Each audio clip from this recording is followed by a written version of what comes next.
Malam, Bu. Selamat Selamat malam malam. semua. Selamat bertemu kembali dalam acara kita yang ke-6 ya. Terima kasih Susyung Hengki yang sudah bersedia membimbing kita. Hari ini kita akan dibimbing oleh Susyung Hengki untuk mereview yang dari sesi pertama, awareness dalam diam, kemudian awareness bergerak, dan kemudian yang minggu lalu ya, mindfulness. Nah, nanti Susyung Hengki akan membimbing kita untuk mereview kembali, lalu kita akan praktis, lalu selama praktis kita bisa juga nanti bertanya ataupun sharing. Begitu ya Susyung Hengki ya? Betul, Bu. Betul sekali. Nah, untuk mempersingkat waktu, saya serahkan kepada Susyung Hengki ya. Terima kasih. Terima kasih, Bu Weleng. Selamat malam, Bapak Ibu sekalian. Terima kasih sudah hadir lagi untuk pertemuan kali ini. Kita melihat ada beberapa orang, juga teman-teman yang baru bergabung, dan mungkin juga ada yang masih baru coba di pertemuan teknik yang kedua, dan lain sebagainya. Jadi hari ini kita lebih ke review ya, mereview beberapa hal yang sudah kita pelajari sebelumnya. Jadi sekali lagi terima kasih teman-teman udah hadir. Nah, di dalam review session pada malam hari ini, kita sebenarnya akan ada 3 topik yang akan kita review, yang tadi Bu Weleng bilang. Yang pertama adalah awareness dalam diamnya, awareness bergerak, dan mindfulness dalam diam. Jadi nanti kita coba satu-satu. Sebelum kita memulai sesi review, sekedar mengingatkan aja, sebenarnya waktu nanti kita akan coba berlatih, tapi Bapak Ibu, teman-teman sekalian, kalau ada sesuatu yang mau di-share, silakan di-share. Karena justru dengan share, dengan Bapak Ibu pay attention di sesi ini, lalu ikut juga berdiskusi, itu juga salah satu cara untuk kita aware terhadap yang sedang kita kerjakan. Ya, itu aja. Kita langsung mulai. Sebentar, saya siapkan presentasinya. Sudah kelihatan ya presentasinya? Sudah. Ya, sip. Oke, selalu mengingatkan gajah. Jadi sebelum bagi yang baru bergabung, pikiran kita ada 2, rider dan elephant-nya. Si pengendalinya yang di atas dan elephant-nya yang di bawah. Dua-duanya ada di dalam otak kita. Dan dua-duanya adalah merupakan konsep sebenarnya. Nah, sebelum melatih gajahnya untuk melakukan sesuatu, yang paling utama adalah jinakkan dulu. Nah, sesi-sesi yang kita ikuti, 3 teknik yang udah kita sharing sebenarnya lebih ke menjinakkan gajah. Ya. Nah, ini kalau dilihat dari urutan yang paling bawah, awareness ada 2 teknik, mindfulness nanti ada 2 teknik, meditation ada lagi, saya sebutnya mind over matter. Kita baru belajar dulu, sama-sama belajar untuk 2 teknik yang ada di bawah. Nanti kita jelaskan. Ini nggak usah dibahas terlalu detail ya, tapi intinya mental well-being, physical well-being itu adalah target yang bisa kita capai sebenarnya waktu kita berlatih. Nah, ada satu hal sebenarnya kalau Bapak Ibu perhatikan atau lihat dari sesi-sesi sebelumnya yang didapat dari teman-teman yang lain. Jadi kalau kita merasakan sesuatu lalu kita sharing atau kita dengar sharing dari teman-teman yang ada di grup, sebenarnya itu membuat kita mempunyai keyakinan bahwa teknik yang kita pelajari itu punya benefit, punya keuntungan buat diri kita sendiri. Itu sebabnya sangat penting buat kita semua untuk sharing. Tujuannya adalah bukan untuk apa-apa, tapi sebenarnya nanti keuntungannya kita bisa ambil untuk diri kita sendiri. Sebentar ya, saya ada sesuatu dulu. Ya, jadi dengan kita sharing itu membuat kita jadi mempunyai kepercayaan yang lebih besar. Itu sebabnya saya tulis di sini bahwa sebelum latihan atau selama latihan kita harus mempunyai kepercayaan yang kuat dulu nih. Nah, dengan sharing teman-teman, dengan pengalaman yang kita dapatkan, misalnya ada keuntungan yang kita bisa dapatkan, itu sebenarnya menimbulkan kepercayaan buat kita. Dan selalu dijaga. Tiap waktu, tiap latihan, kita harus selalu jaga dan harus selalu kita tingkatkan. Itu sebabnya tadi saya bilang di awal, sharing itu penting buat teman-teman yang lain, dan juga buat diri kita sendiri. Karena kita yakin bahwa yang kita lakukan tuh on the right track. Ya. Nah, masuk ke tekniknya. Ini adalah teknik yang pertama, awareness dalam diam sebenarnya. Yang perlu kita lakukan adalah lewat fokus, latihan nafas. Pengenalan aja bahwa nafas yang biasa kita lakukan adalah nafas lewat dada. Jadi waktu kita tarik nafas hidung, tarik nafas lewat hidung, lalu keluarkan lagi. Biasanya yang bergerak, yang tarik, yang bergerak naik turun adalah bagian dadanya. Nah, pernafasan yang baik sebenarnya adalah pernapasan lewat perut. Itu disebut, saya sebutnya breath focus. Jadi pernafasan diafragma. Pernafasan diafragma itu artinya apa? Pernafasan di mana diafragmanya yang bergerak, bukan cuma dada. Nah, caranya gimana? Waktu kita tarik nafas, waktu kita tarik nafas atau waktu kita inhale, kita kembungkan perutnya. Jadi, waktu kita tarik nafas lewat hidung, maka perut yang mengembang. Lalu tahan sebentar, lalu dihembuskan. Dihembuskannya lewat mana? Boleh lewat hidung juga. Tapi waktu dihembuskan, waktu exhale, maka belly-nya atau perut kita tuh mengempis. Tarik lagi, lalu perutnya yang mengembang, hembuskan lagi, maka perutnya mengempis lagi. Jadi itu yang dilakukan. Itu yang disebut dengan pernafasan diafragma. Kita coba ya. Nah, sebelum kita coba, pernafasan atau awareness lewat pernafasan ini sangat berguna sekali sebagai basic supaya kita balik ke awareness kita. Tapi kalau kita nafas saja dengan belly yang tadi ya, mengembang, mengempis di sisi perut, sebenarnya itu sudah cukup. Tapi kita sekarang coba tambahkan lagi dengan hitungan.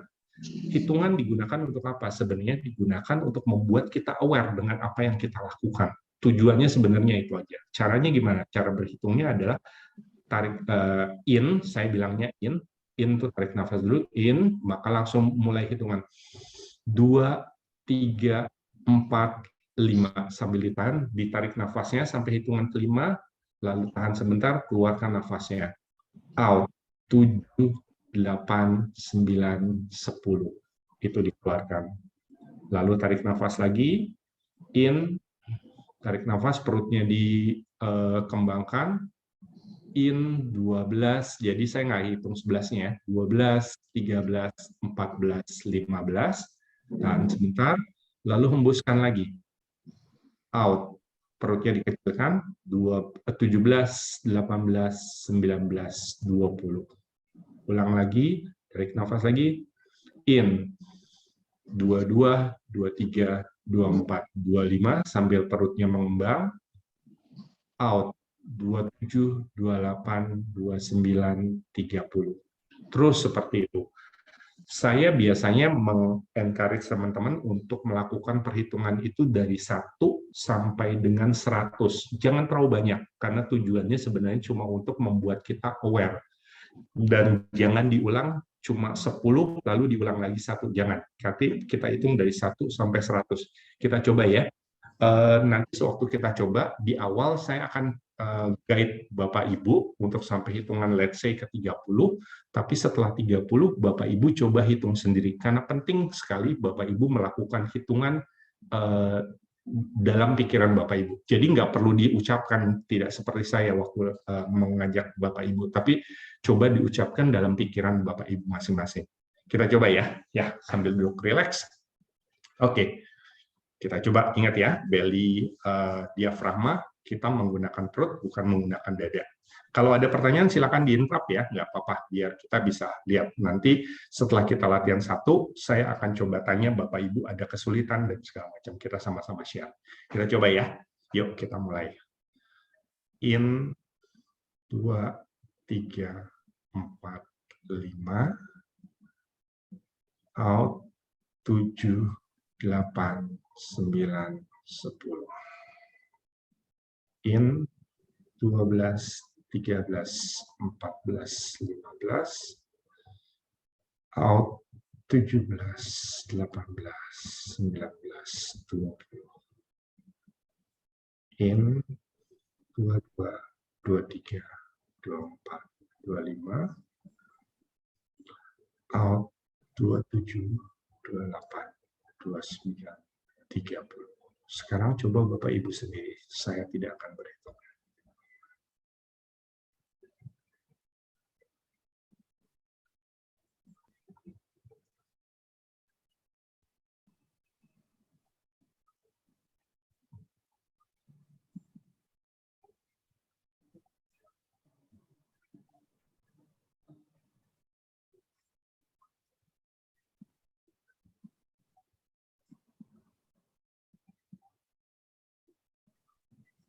Empat tujuh, 48, 49, 50. Itu teknik pertama yang kita lakukan sehubungan dengan awareness dalam diam. Oke, sebelum kita masuk ke yang lainnya, Bapak Ibu silakan. Apakah ada yang mau di-sharekan? Ada sesuatu yang jadi kendala atau mungkin ada hal lain yang perlu di-sharekan? Silakan. Kita memang tujuannya review nih hari ini. Silakan. Ada? Atau jelek yang Jelek jangan, kata Papa. gimana? Ini ada suara yang lainnya. Ada yang mau di-sharekan? Silakan. Ada kendala, ada hambatan, atau mungkin oke-oke saja sejauh ini. Saya juga sambil lihat. Bu Ratna mau tanya, Bu Ratna. Saya stop sharing dulu ya. Oke, silakan. Ada nggak? Tidak, saya sudah berhasil juga tuh. Asik. Saya kira Ada saya yang tidak lain? bisa, tapi ternyata bisa ya. Bisa, pasti Bu. Pasti bisa. Apalagi kita... Hitungannya sama ya. Iya. Ya, terima kasih Pak Hengki. Sama-sama. Ya. Good. Ada yang lain? Bu Ratna. Boleh tanya, Pak? Silakan, Bu Sofi. Sofi, kan kita biasa berhitung ya, Pak ya? Mm-mm. Itu hitungan biasa 1 sampai 100 kita kan hafal. Mm-mm. Kadang-kadang cuma berhitung doang, tapi napasnya kagak diikutin, bisa kejadian kan, Pak? Bisa. Gimana? Jadi, ingat waktu kita ikut di mindful, waktu kita sadar, itu adalah saat mindful.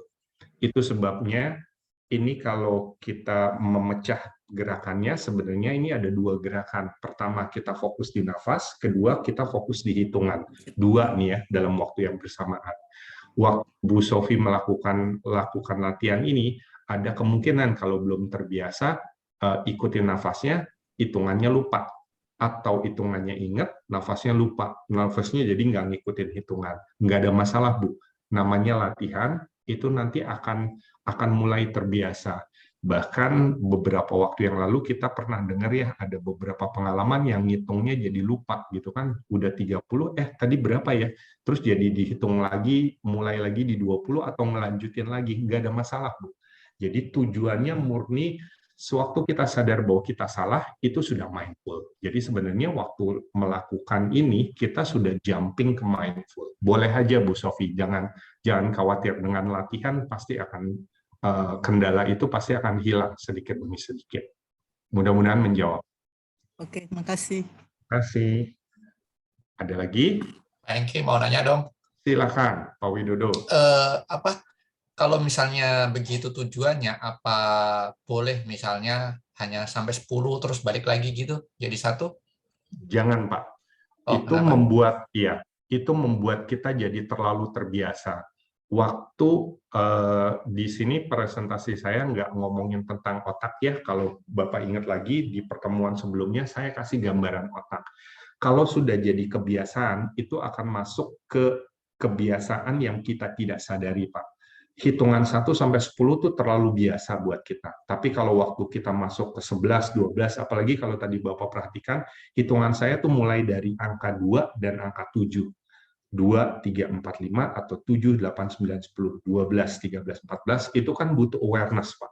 Kalau Bapak tetap di 10, kemungkinan untuk jadi kebiasaan tuh besar sekali. Jadi sengaja diperpanjang sampai 100. Bahkan ada beberapa orang yang mau pakai bahasa lain, bahasa Mandarin, bahasa Inggris, itu juga boleh. Jadi nggak mesti pakai bahasa Indonesia, mau pakai bahasa Jawa, boleh aja. Tapi saya sarankan jangan stop di 10, Pak Widodo. Oke, Gitu. terima kasih Pak Hengki. Sama-sama. Oke, kita lanjut lagi ya. Tapi kalau ada pertanyaan, jangan khawatir, di-interrupt saja, karena tujuan kita sebenarnya murni untuk latihan sama-sama. Oke, sebentar, saya masuk lagi, saya share screen. Nah, untuk latihan yang berikutnya, kini juga udah pernah, tapi kita coba lagi sekali lagi. Yang berikutnya masih dalam posisi diam adalah, sebentar. Yang berikutnya adalah counting heart. Nah, ini tuh penting sekali. Saya merasakan manfaatnya sekali kalau waktu saya menghitung tekanan darah dengan tensi dengan alat tensi. Sebelum saya menghitung counting heart ini, saya ukur tensi saya biasanya seperti itu misalnya. Tapi nanti setelah latihan counting atau latihan nafas, tensinya bisa lumayan turun. Bahkan ya diastolik sama atas sama bawah dan juga detak jantung pasti akan ikut turun juga bersamaan dengan fokus saya di counting heart rate ini. Nah, caranya seperti apa? Ini memang agak lebih ada hal yang perlu kita perhatikan, yaitu detak jantung kita. Biasanya kita pegang dua jari kita di bawah ini ya, di bawah dagu ini, kita coba rasakan ada detak jantungnya, ya kan? Nah, ini yang kita hitung. Ini yang kita hitung sama seperti nafas, kita hitung sampai 100. Boleh di sini atau boleh juga di pergelangan tangan. Ya, di pergelangan tangan ini juga sama, boleh saja. Nah, bentuknya seperti apa? Sama persis. Kita nggak usah fokus yang lain, kita hanya hitung satu detakan, satu hitungan. 1, 2, 3, 4, 5, 6, 7. Itu aja. Nah, jangan salah, hitung ini juga menyebabkan kita kadang-kadang lupa hitungannya sampai di mana. Tapi dengan kita sadar bahwa kita lupa atau kita berpikir yang lain, itu membuat kita jadi mindful. Nah, dengan merasakan, kita juga berusaha, kognitif kita berusaha untuk mencari tahu detak jantungnya. Itu sudah salah satu cara untuk membuat kita aware. Kita coba ya sama-sama ya. Karena detak jantung kita masing-masing berbeda, kita coba sampai beberapa menit. Setelah itu nanti saya stop, sama seperti yang tadi, kita coba share. Ya.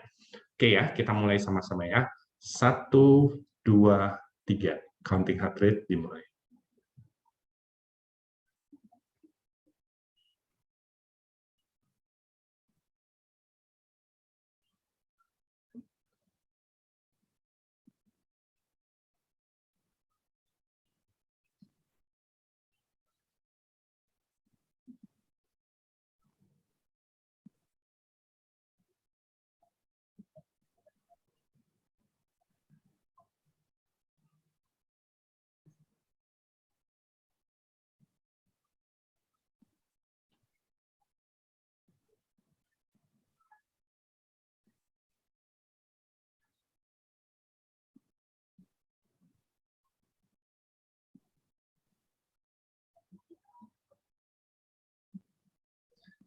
Oke, perlahan kita balik ke kesadaran kita di depan komputer lagi. Oke, ya, Bapak Ibu. Gini, kalau Bapak Ibu coba perhatikan, heart rate kita waktu pertama kali kita touch, biasanya di hitungan 10 awal atau di 5 awal, detak jantungnya kita akan terasa agak lebih cepat, gitu ya. Tapi selama berjalannya waktu, nanti waktu kita ikut counting, secara tidak sadar, kita akan mulai calm. Dan kalau diperhatikan, counting rate-nya, artinya detaknya, itu makin melambat. kalau mau diperhatikan. Itu akan makin melambat. Dan itu sekali lagi bisa diperhatikan waktu Bapak Ibu coba dengan alat tensi. Jadi memang banyak keuntungannya dengan counting rate ini. Saya mau dengar dulu nih, ada komentar yang lain nggak? Boleh tentang counting rate, boleh tentang breath focus. Silakan kalau ada yang mau share lagi. Ada yang mau share lagi?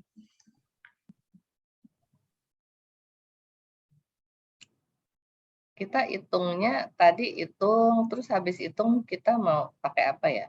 Maksudnya per menit berapa begitu? Nggak usah.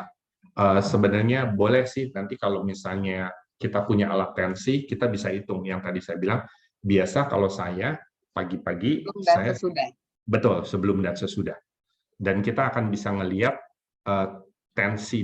tensinya kita sebelum dan sesudah, termasuk juga heartbeat kita, detak jantung kita. Hitungan yang paling yang dianggap sehat tuh sekitar berkisar antara 70, udah pernah saya bilang, coba di browsing aja 70 sampai 100. Itu biasanya hitungan detak ya, detak jantungnya. Kalau tensi kan kita tahu ya, tergantung umur 120, 80 semacam itu, sekitar itu, dan bervariasi di masing-masing umur. Kalau tadi detak jantung di 70 sampai 100 itu adalah detak jantung normal per menit. Nah, biasanya untuk orang yang suka olahraga dalam keadaan rileks, maka detak jantungnya biasanya akan bisa mencapai di bawah 70. Itu juga sehat, antara 60-70. Dan biasanya kalau orang bangun tidur juga berkisar di segitu. Jadi detak jantung itu di bawah 70 juga sehat juga buat kita. Jadi pompanya jadi nggak terlalu cepat, tapi tetap terkontrol gitu. Kalau saya sempat beberapa kali melakukan latihan itu, saya bisa mencapai di 50 di pagi hari. Dan itu juga cukup bagus juga. Coba deh, Bapak Ibu coba latihan itu. Iya, silakan. Mau tanya, kalau kita latihan yang pertama kali, yang awareness by language, itu juga bisa nurunin detak jantung nggak? Yang bergerak ya, Bu Kweleng? Oh, kalau yang dalam diam nggak? Enggak, tetap bisa. Jadi kalau nanti, jadi dua teknik ini sebenarnya membuat kita jadi calm. Kedua teknik yang tadi kita udah review itu keduanya membuat calm. Apapun yang kita pilih sebenarnya membuat kita jadi lebih rileks, dan biasanya detak jantung kita juga jadi lebih menurun. Ini hanya teknik yang bisa kita pilih tergantung mana yang kita prefer. Saya sendiri kadang-kadang tergantung aja. Kalau dalam kondisi misalnya sehari-hari, saya lebih banyak kalau back to basic dengan nafas, karena lebih gampang. Kalau ini kan agak susah nih. Untuk megangnya susah. Biasanya ini hanya saya lakukan di pagi hari, karena kalau pagi hari kan cenderung baru bangun tidur, latihan nafas sebentar, lalu coba latihan detak jantung. Itu aja sih. Tapi apapun tekniknya diserahkan ke Bapak Ibu masing-masing. Oke. Pak, tanya lagi. Silahkan, Bu Sofi. Kan waktu pertama kali kita pegang leher nih ya, samping detak jantung kita kan kenceng ya,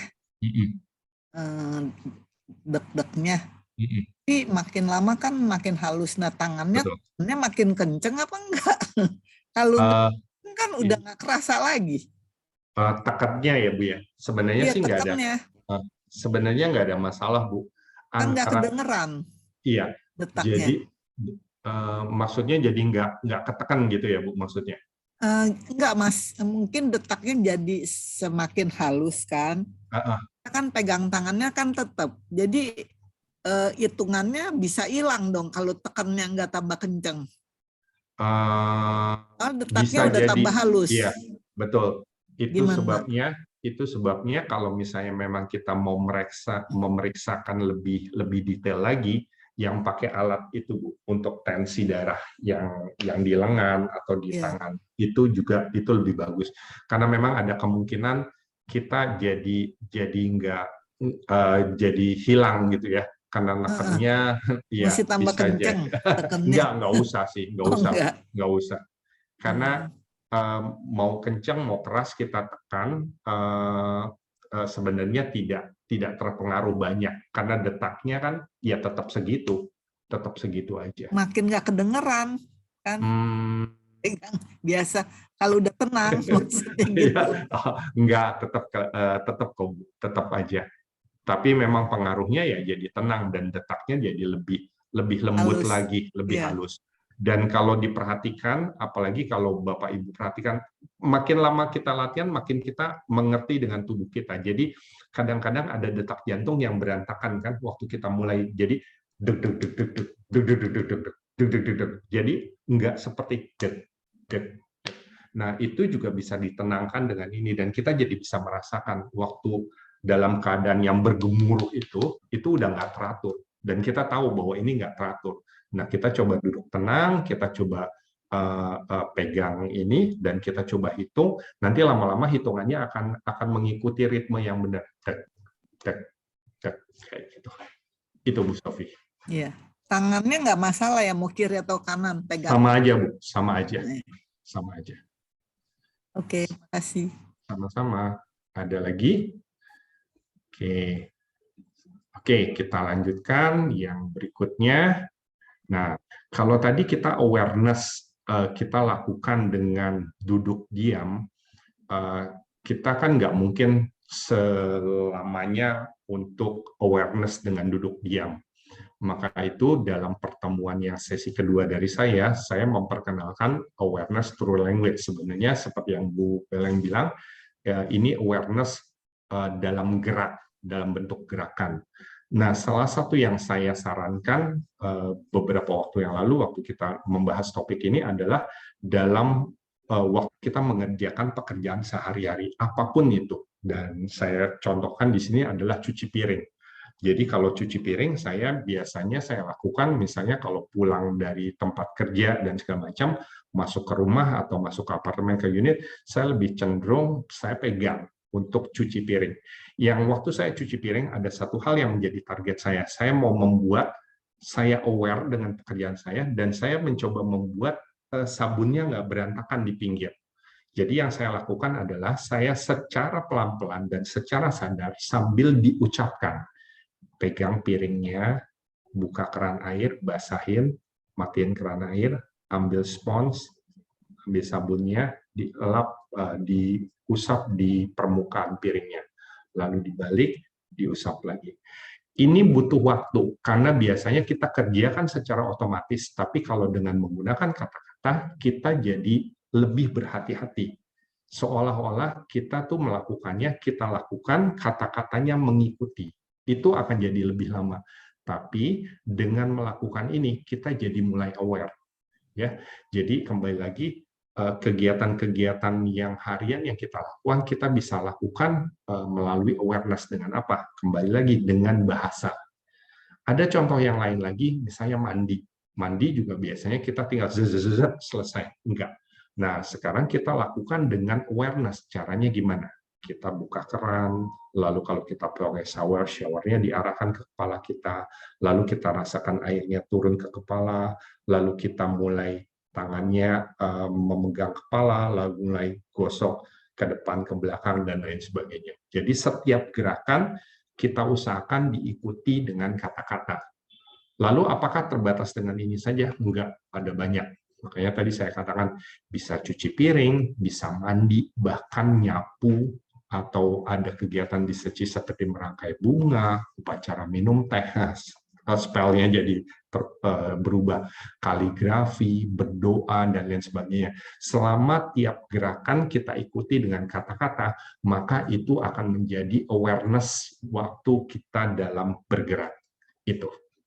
Nah, sekarang kita coba ya. Saya tulisnya masih awareness through language, tapi sebenarnya ini awareness dalam bergerak. Gini, saya yakin di dekat Bapak Ibu ada minum lah ya, gelas dan segala macam. Nah, saya men-challenge Bapak Ibu untuk begini, awareness kita dalam gerak. Saya nanti minta Bapak Ibu karena kita berbeda ya, lokasinya berbeda, tempatnya berbeda, saya minta Bapak Ibu untuk nanti berdiri, lalu ambil gelas, isi air, lalu diminum, lalu setelah selesai letakkan gelasnya lagi, lalu Bapak Ibu kembali ke tempat duduk. Tapi saya minta Bapak Ibu melakukan itu dengan perlahan-lahan, dengan menggunakan bahasa. Ya, jadi jangan terlalu terburu-buru. Tujuan kita bukan untuk cuma melegakan dahaga aja, tapi tujuannya adalah kita mencoba aware dengan tindakan kita. Setuju ya, Bapak Ibu ya? Jadi kembali lagi, tindakannya cuma itu ya, kita berdiri. Jangan lupa, waktu berdiri pun kita sebutkan kata-katanya. Berdiri, dekati tempat air, seperti itu, dan nanti kita balik lagi. Oke ya, saya stop sharing dulu. Sebentar saya mute. Oke, kita lakukan sama-sama ya. Oke, kita lakukan bersama-sama. Ya.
Oke, saya lihat ada Bapak Ibu yang masih belum di tempat, nggak apa-apa, take your time.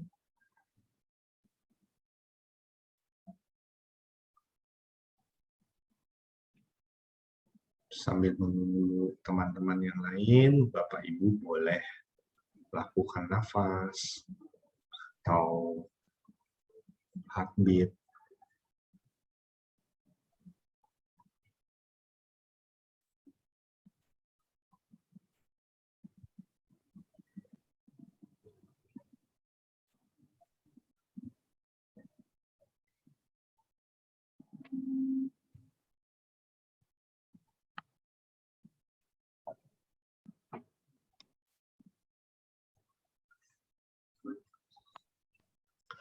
Oke, ada yang mau sharing?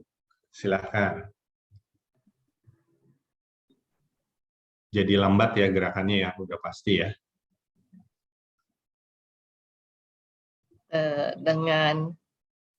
Dengan mencoba untuk mindful, dengan jalan pelan-pelan, lalu ngerasain kakinya nginjek lantai, lalu ada angin dari AC yang kita lewatin dan sebagainya ya. Itu juga sepertinya menghasilkan satu ketenangan ya, karena kita jadi nggak mikir kemana-mana gitu loh. Jadi saya lagi nyimpulin bahwa dengan kita hanya pikir satu hal itu ternyata bisa membawa ketenangan ya, Sis Hengki. Padahal Betul. misalnya kalau kita nggak ada masalah nih, tapi pikirnya banyak hal gitu, ternyata itu bikin apa ya? Ya bikin capek juga ya ternyata. Iya, iya. Dan terus terang, kadang-kadang waktu kita belajar tentang mindfulness, orang suka kadang-kadang bingung. Waktu mindfulness tuh ngapain sih, mikirin apa sih gitu. Padahal sebenarnya ada banyak teknik yang bisa kita lakukan, bukan cuma duduk diam. Nanti di teknik berikutnya kan ada mindfulness yang diam. Tapi sebenarnya sebelum diam, kita bisa melatih diri kita dengan being now, dengan yang tadi kita lakukan, yang tadi Bu Weleng bilang, bahwa sebenarnya kita dengan melakukan gerakan apapun yang kita lakukan dengan mindful, dengan kata-kata, kita sudah membuat diri kita rileks gitu. Betul sekali. Betul sekali. Ada lagi yang lain? Mau dengar komen yang lain nih? Silakan. Jangan ragu-ragu, justru kita saling sharing seperti yang tadi saya bilang, membuat kita jadi percaya bahwa oh ternyata benar ya yang kita lakukan. Silakan. Ada nggak? Ayo teman-teman. Silakan, jangan ragu-ragu dan jangan malu-malu. Sepertinya sudah nih, atau gimana? Silakan. Ona. Halo. Iya. Saya mau tanya, Silakan. tujuannya supaya kita tenang atau supaya kita lebih konsen? Sebenarnya kita lebih konsen itu adalah bonus, Bu Lydia. Jadi semua yang Ibu sebutkan itu bisa kita dapatkan dengan awareness itu, Bu. Kita jadi lebih tenang, iya. Kita jadi lebih fokus, iya. Kenapa lebih fokus? Karena kita jadi berlatih di apapun di sekeliling kita, kita fokus dengan yang kita kerjakan. Itu membuat kita jadi berlatih terus-terusan, Bu. Gimana pun kondisinya, kita melatih diri kita untuk fokus. Dua-duanya bisa, Ibu. Supaya kalau kita lagi pikiran lagi kacau nih, biasa kan suka banyak pikiran, supaya kita tenang gitu dengan minus, maksudnya dengan dengerin detak jantung kita, atau kita nafas dengan hitungan, itu membuat kita tenang, juga membuat kita tenang. Iya, betul. Ya. Kebenaran saya agama saya Kristen. Ya, semua juga tahu. Kalau saya lagi kacau gitu, biasa saya ke kamar, saya doa, konsentrasi. Ya itu juga bisa tenang banget sih. Betul. Terus betul. doa, tenang, pusat pikiran. Betul. Ya itu ya kita mau nggak mau merem deh. Maksudnya kalau merem kan jadi kita nggak lihat keliling-keliling ya, jadi konsentrasi ya. Sebenarnya melek juga nggak apa-apa sih, tapi kalau merem ya, kenapa kita berdoa selalu malam supaya lebih konsentrasi, supaya lebih tenang. Ya saya gabung aja, jadi dari Pak Hengki, dari agama saya gabung aja, soalnya berjalan bersamaan.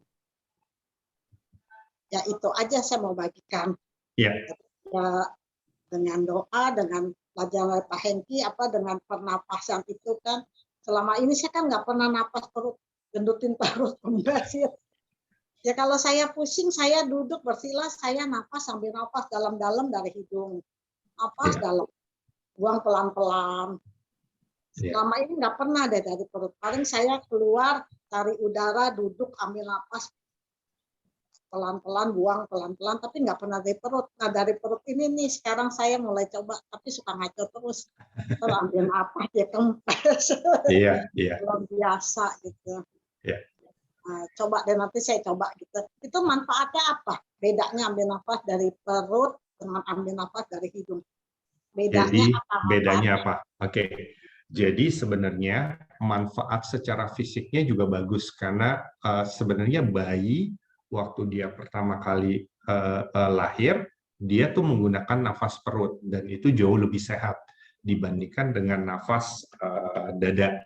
Karena dengan nafas perut itu juga membuat nafas kita jadi lebih kuat.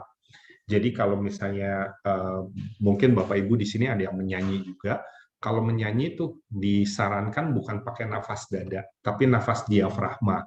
Nafas diafragma tuh membuat si penyanyi bisa menghirup udaranya lebih banyak, dan waktu mengeluarkan suaranya itu juga ada powernya, dan bisa lebih lama. Jadi secara kesehatan memang itu terbukti bagus, Bu Lydia.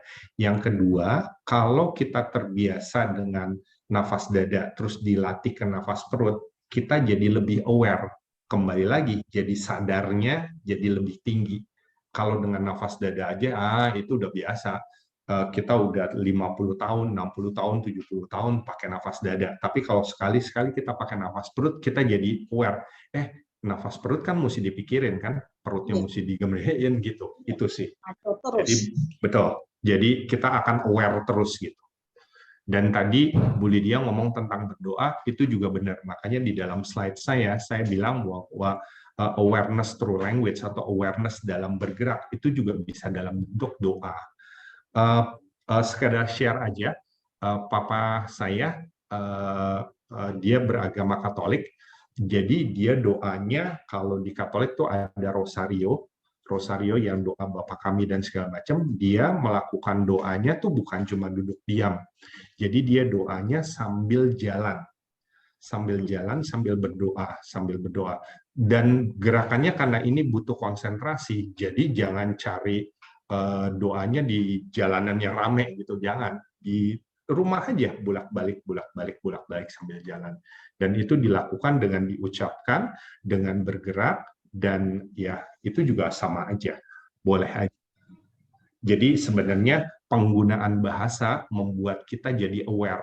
Jadi itu sebabnya dalam doa kita juga kan diucapkan, lebih terserah diucapkan dalam kata-kata atau diucapkan di dalam kepala.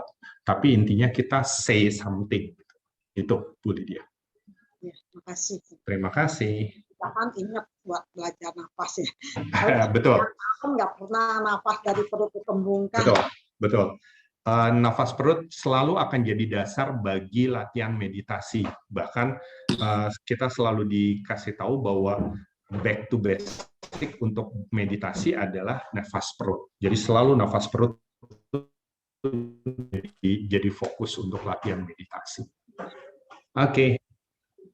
Ada lagi sebelum sambil saya share? Ya, sama-sama. Ya.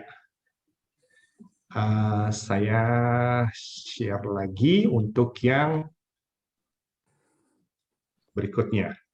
Nah, untuk yang berikutnya kita bicara tentang mindfulness ya. Mudah-mudahan waktunya tetap masih cukup ya sebenarnya. Masih. Nah, untuk mindfulness ini agak berbeda bagi teman-teman yang baru bergabung. Jadi di dalam mindfulness itu adalah penggabungan antara awareness dan melihat apa yang kita sedang pandangi tanpa judgment, tanpa penilaian, dan tanpa penolakan. Jadi without judgment dan without resistance. Nah, yang kita apa sih yang nanti kita lihat? Yang kita lihat tuh sebenarnya paling tidak ada dua hal. Yang pertama adalah saya masuk poin yang kedua dulu ya. Physiological sensation, artinya yang kedua, mengamati sensasi fisik tubuh kita karena lebih kelihatan.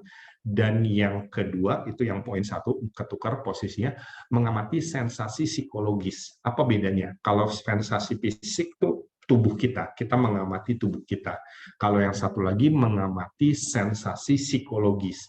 Jadi, perasaan marah, perasaan kecewa, atau bahkan perasaan tenang. Apapun yang muncul dari sisi psikologis kita perhatikan. Ingat, tanpa hak penghakiman dan tanpa penolakan. Jadi kita nggak menghakimi bahwa ini salah, ini benar. Kita lihatin aja. Idenya adalah, kembali lagi, kita melihat apa yang muncul secara fisik dan juga yang muncul secara psikologis. Nah, benefitnya apa? Benefitnya bisa mengurangi atau menghandle, mengatasi pain dan juga mengatasi suffering. Pertemuan yang lalu saya mengatakan bahwa ada dua nih perbedaan di dalam bahasa Inggris, pain sama suffering. Pain itu sesuatu yang tidak bisa kita hindari. Waktu kita jatuh, kita merasakan sakit, pain. Tapi suffering adalah keputusan kita untuk mau menerima atau tidak suffering itu. Kita bisa menolak atau kita bisa terbawa oleh suffering itu. Artinya apa? Kalau kita jatuh, tangan kita luka, tangan kanan kita luka, lalu sakit sekali, itu adalah pain. Tapi suffering adalah kalau kita berpikir, aduh kalau tangan kanan saya sakit, berarti nanti saya tidak bisa nulis. Kalau saya tidak bisa nulis, saya tidak bisa mengerjakan tugas yang lain. Besok berarti saya pasti akan diomelin sama atasan karena saya tidak bisa mengerjakan tangan kanan saya. Nah, itu udah suffering. Kita sudah meng-create suffering di kepala kita. Nah, yang kita hindari adalah kedua hal ini. Kita mengurangi dan mengatasi pain, kita juga bisa mengatasi suffering. Lalu gimana caranya? Nah, mindfulness, di dalam mindfulness ini agak sedikit lebih advance dari teknik yang sebelumnya. Kalau teknik sebelumnya kita lebih ke bahasa saja, tapi kalau di dalam mindfulness ini ada beberapa konsep yang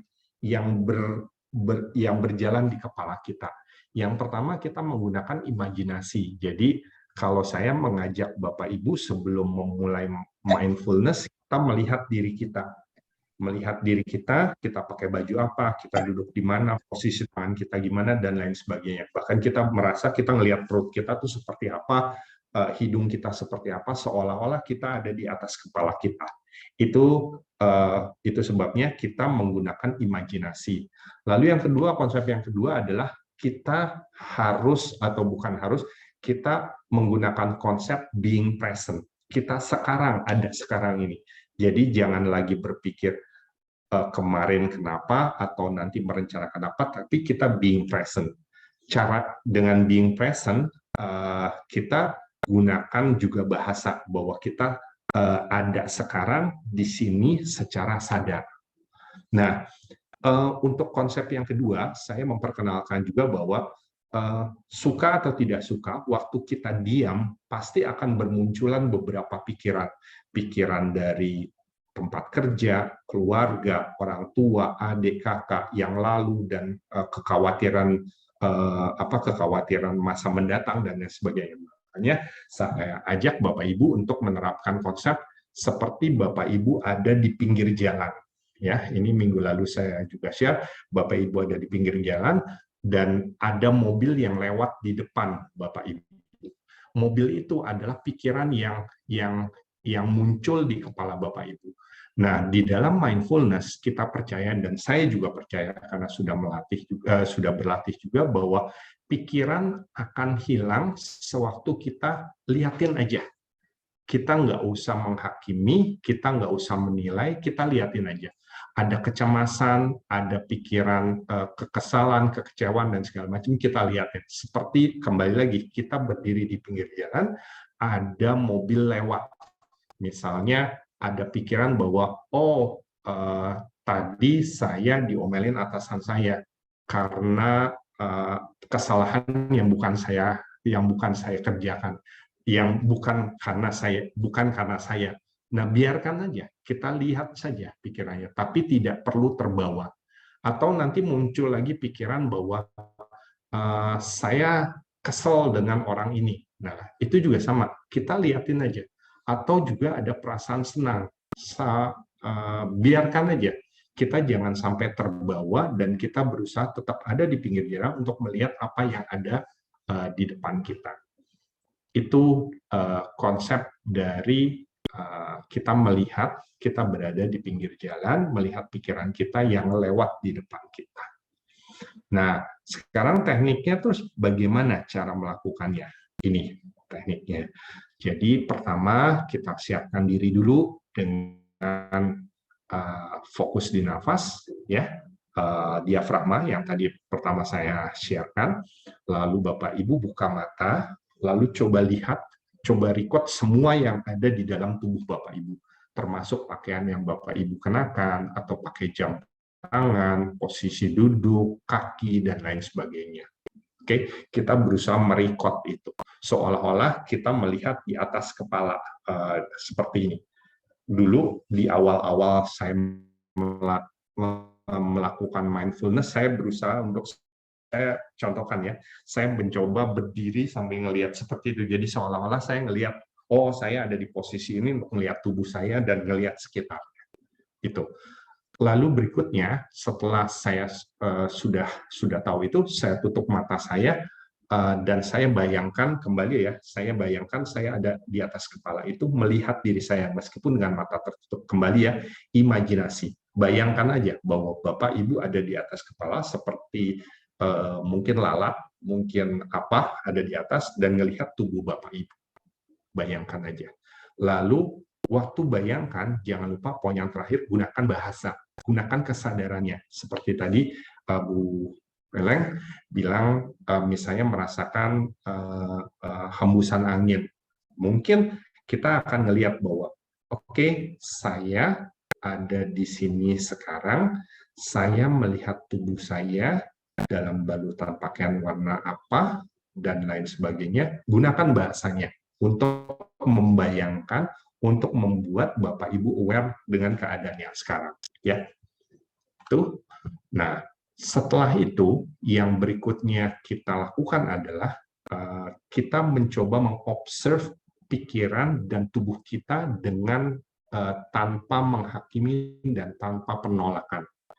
Kita mulai masuk ke dalam konsep, kita membiarkan diri kita melihat apa sih yang timbul di dalam pikiran kita, entah itu kegembiraan, kesedihan, ketidaksenangan, dan lain sebagainya, tapi kembali lagi tanpa penolakan. Kita lihat aja apa adanya.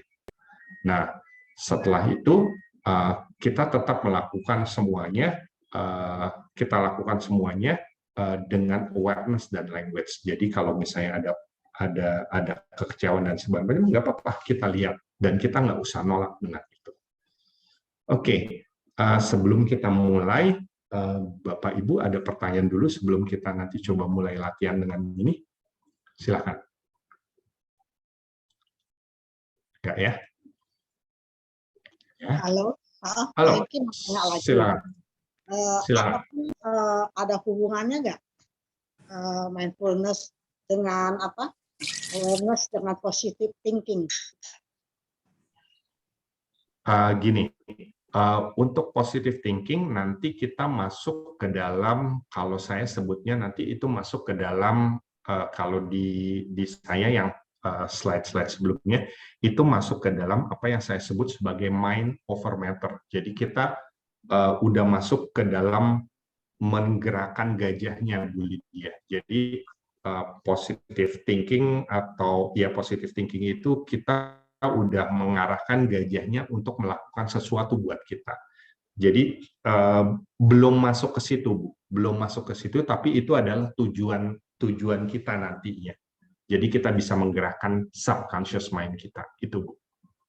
Jadi saat ini kita, kalau saya menjawab dari Pak Hengki, kita bersyukur dengan keadaan kita sekarang, seperti Bu Vileng katakan kan, merasakan angin berembus, kita melihat pakaian kita bagus, kita bersyukur ya. Gitu nggak? Iya, betul. Ya, ya kan betul. Kalau dalam tapi kita bersyukur, jadi kita bahagia. Betul, betul Bu. Betul. Ya. Ya saya suka gabung-gabungin aja dari pelajaran dari Pak Hengki, ikut Bu Vileng, ya saya suka gabung-gabungin aja sama agama yang saya anut, kok sejalan. Ya. Betul Bu, betul.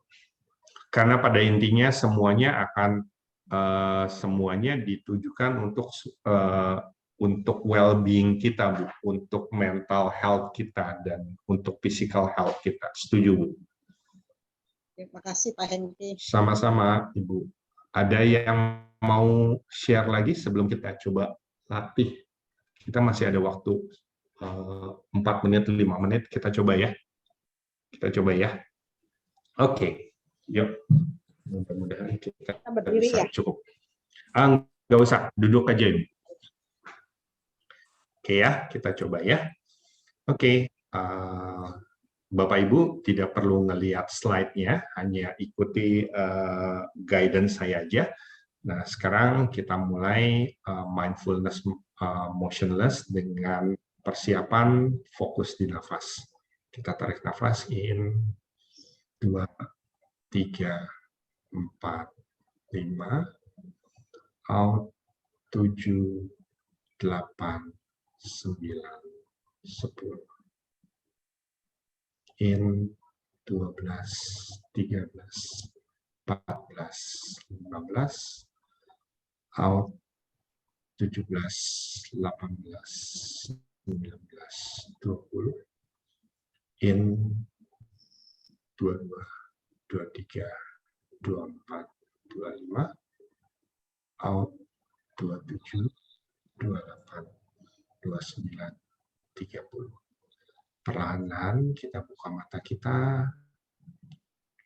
coba lihat sekeliling kita lihat tubuh kita lihat badan kita, tangan kita, kaki, pakaian yang kita kenakan, sandal, semua yang ada di dalam diri kita. Coba dilihat semua, lalu sekarang pelan-pelan, perlahan-lahan tutup mata kita, lalu bayangkan bahwa tubuh kita atau awareness kita melayang di atas kepala kita. Bayangkan kita adalah seekor lalat ada di atas kepala kita, dan kita melihat diri kita dari posisi itu. Bayangkan Bapak Ibu melihat tubuh Bapak Ibu sendiri, mulai dari ujung kaki, mungkin ada alas yang dikenakan, celana, rok, tangan, baju, naik ke atas, sampai dengan Bapak Ibu bisa melihat bahu Bapak Ibu, hidung, mulut, kepala, rambut. Bapak Ibu bisa melihat semuanya dari sisi itu. Sekarang Bapak Ibu saya ajak untuk melihat lebih jauh lagi. Bapak Ibu ada di pinggir jalan. Dan di depan Bapak Ibu berlalu lalang mobil-mobil yang lewat. Mobil-mobil itu adalah pikiran Bapak Ibu sendiri. Lihat semuanya. Tetap sadar, tetap aware. Tidak perlu menghakimi, tidak perlu menilai. Apapun pikiran yang timbul, Bapak Ibu hanya cukup melihat, hanya cukup memperhatikan.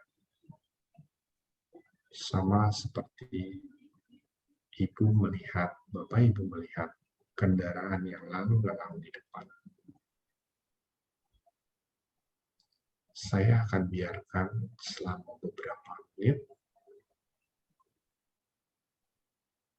agar Bapak Ibu bisa melihat pikiran Bapak Ibu.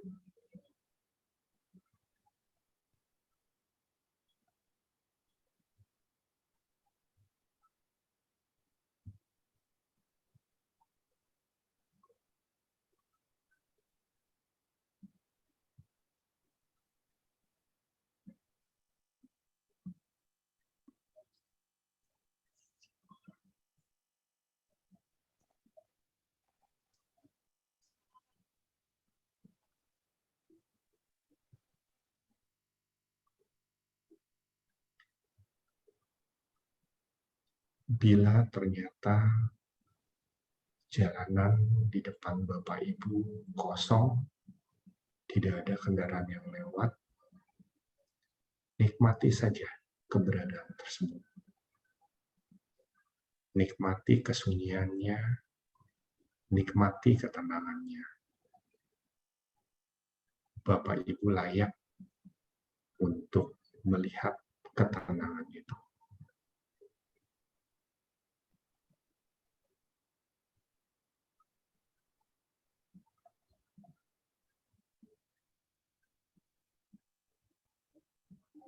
tetap aware, tetap mindful. Bapak Ibu ada di pinggir jalan sambil melihat pikiran Bapak Ibu sendiri.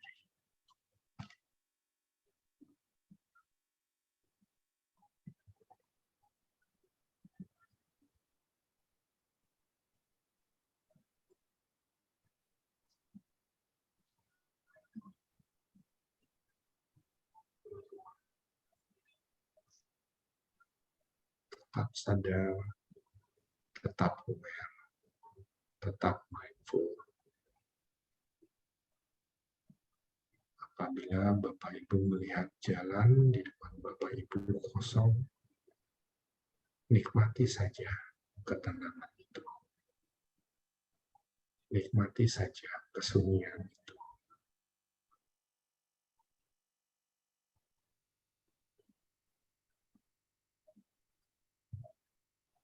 Perlahan-lahan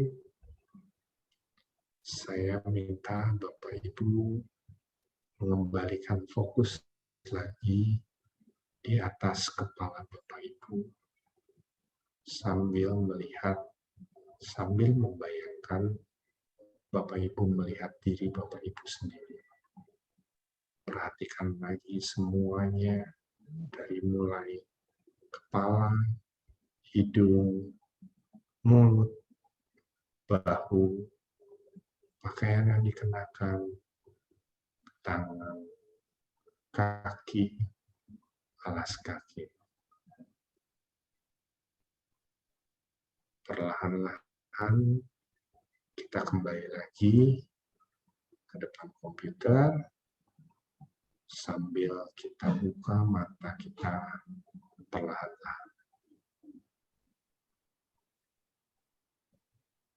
Perlahan-lahan kita kembalikan kesadaran di depan komputer kita dan membuka mata kita.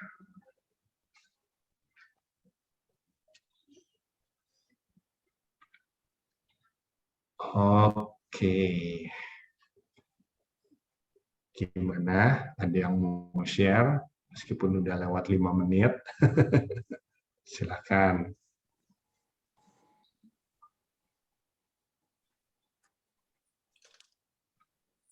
Saya mau tanya, Pak Hengki, Silakan, Bu. selama kita pejamkan mata, kan Pak Hengki bilang membayangkan mobil lalu lalang. Apa hanya boleh itu aja, atau kita kan terus terang saya mikirkan diri sendiri ya, pikiran kita bersyukur sampai hari ini kita dikasih sehat, dikasih nafas, dikasih keluarga, bisa makan baik. Apa boleh mikir-mikir itu, atau itu hanya contoh aja mobil lalu lalang yang dipikirkan? Apa memang harus itu, atau pikirkan yang lain-lain boleh? Boleh, Bu. Jadi sebenarnya lebih ke kita belum, Ibu boleh menambahkan yang tadi bersyukur dan segala macam, tapi untuk yang metafor jalan, sebenarnya saya mengajak Bapak Ibu untuk melihat pikiran kita, Bu. Jadi kalau lagi kadang-kadang kita harus berpikir bahwa dalam keadaan mungkin kalut, dalam keadaan kita sedang marah, kita sedang sebel, kadang-kadang kita agak susah untuk bersyukur. Itu sebabnya sebelum masuk ke bersyukur itu, saya ajak Bapak Ibu dengan teknik ini untuk melihat diri kita sendiri, Bu. Tapi kalau asosiasinya dengan kendaraan, itu boleh diubah. Kalau nanti Bapak Ibu sudah terbiasa, sudah tidak perlu asosiasi lagi. Tidak perlu asosiasi jalan raya. Jadi cukup diam, lihat saja, itu juga boleh. Jadi nggak mesti jalan raya, Bu Lydia. Boleh yang lain. Kesalahan kita, kekurangan kita. Kalau bisa jangan bilang kesalahan dan kekurangan. Jadi kita melihat diri kita aja. Jadi jangan menghakimi kekurangan saya apa, lalu kekecewaan yang ada di diri saya apa.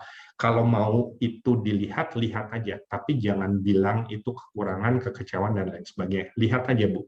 Misalnya ada kejadian di mana Ibu merasa kecewa. Misalnya ya, beberapa tahun yang lalu, Ibu dikecewakan, ini misal aja dengan tetangga sebelah, karena difitnah dengan ini itu. Biarkan aja bayangan itu muncul, tapi Ibu tetap sadar, saya lagi lihat kejadiannya loh. Boleh aja. Atau iya, cuma melihat aja seperti lihat betul. Saya belum ajak Bapak Ibu untuk yang teknik lain, bisa juga dalam bentuk kita ada di bioskop. Itu juga ada model seperti itu. Jadi kita seperti duduk di bioskop, kita sedang melihat tayangan di depan kita. Tapi tayangan yang ada di depan kita, pemeran utamanya adalah diri kita sendiri.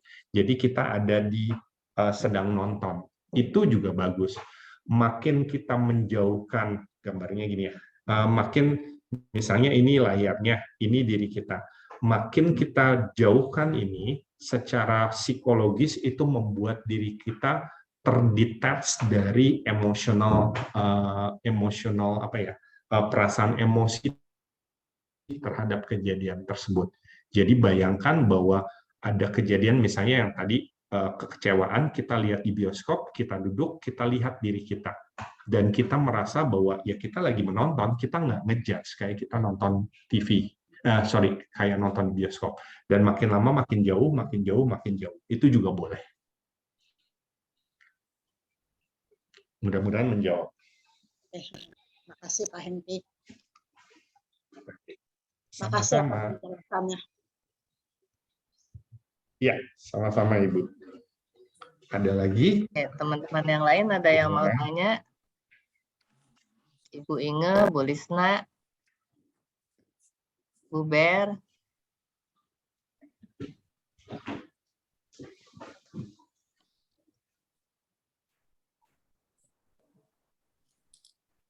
Kayaknya sudah. Saya dong, Hengki. Sudah tinggal latihan aja. Boleh, Ibu. Saya penyakitnya sama, pules. Bagaimana ya? Pules ya, Cilika?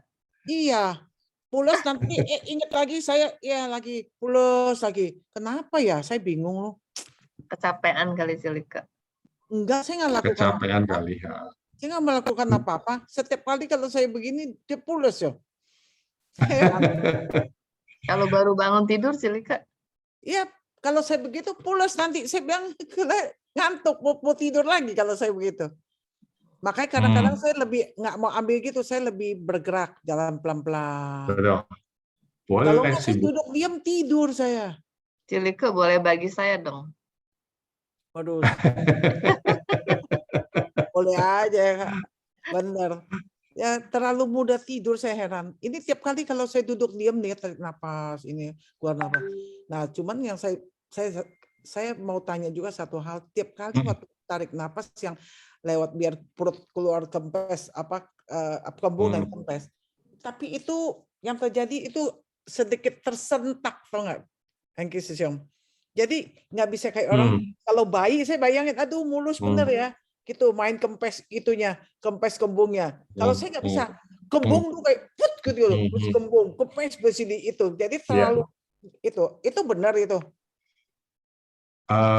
Bu Lika yang tadi saya bilang. Iya, betul. Kita tuh udah terbiasa dengan nafas. Perlu praktis, Bu Lika. Jadi kita sudah terbiasa dengan nafas ini, dengan nafas dada. Jadi waktu pas nafas perut kayaknya kok tersendat. Itu benar-benar karena latihan aja. Karena kita udah terbiasa di dada aja. Itu aja sih, Bu. Nggak ada hal lain. Dan sebenarnya lebih kuat sih nanti kalau dengan nafas perut. Cuma memang capek, nafas perut tuh capek. Cuma jadi nggak akan, kalau kita latihan terus nggak ada yang tadi itu kayak ngegejrek gitu ya, kayak ada gujrakan, nggak bisa. Masih latihan lah ya. Betul Bu, betul. Dan memang kalau mindfulness itu lebih banyak kalau jalan gitu, oke ya. Boleh kok Bu, yang tadi saya sebutkan, yang tadi contoh dengan papa gitu ya, itu boleh kok. dan kita jalan di rumah gitu, kaki kiri, kaki kanan, kaki kiri, kaki kanan, sambil merasakan hembusan angin, hembusan AC dan lain sebagainya, itu boleh. Itu jauh, itu juga bagus. Di satu sisi kita dilatih fisiknya, tapi di lain sisi mentalnya juga dilatih untuk fokus untuk latihan. Itu, Bu. Oke, makasih. Makasih, sama-sama. Saya merasa dengar sharing jadi lebih kaya ya, Susyong. Betul, Bu. Maksudnya Betul. nggak kepikir loh, ada yang kepikir gini, ada yang nggak pikir, oh iya ya gitu loh. Iya, betul. Ya, teman-teman ada lagi yang mau sharing? Pona nih biasa suka mau nanya, Pona. Silakan. Belum, Bu Wileng, belum. Belum? Ya. Nah, Risna mau bicara bisa, Pak Hengki? Boleh, Bu. Silakan.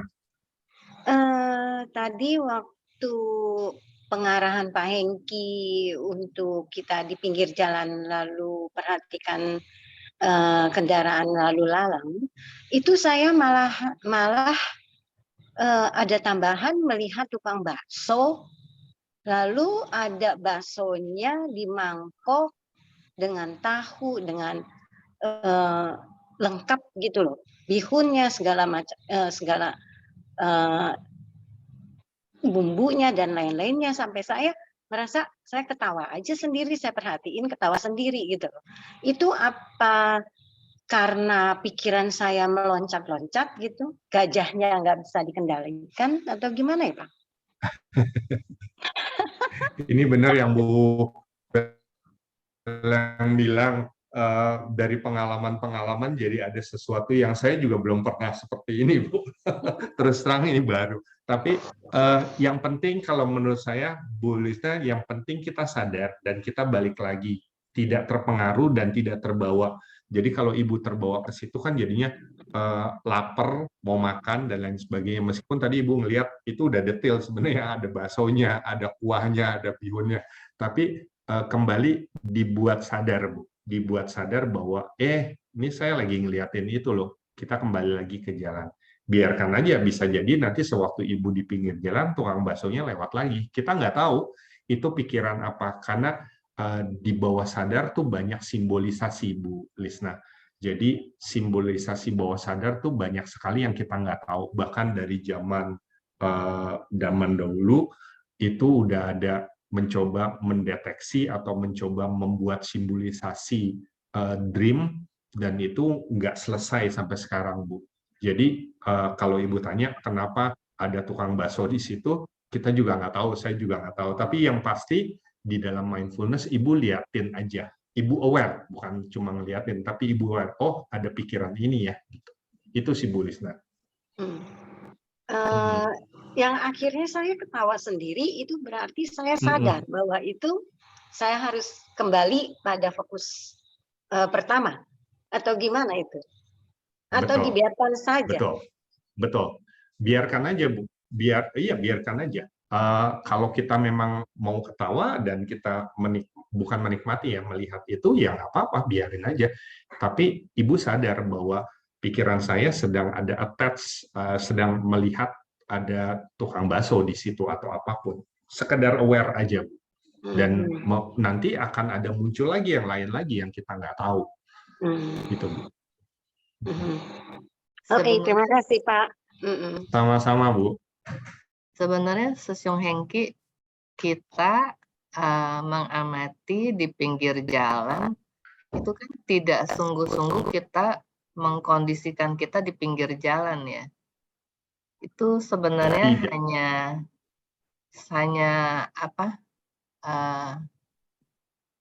hanya asumsi waktu pikiran kita itu muncul, misalnya melihat tukang bakso dan sebagainya.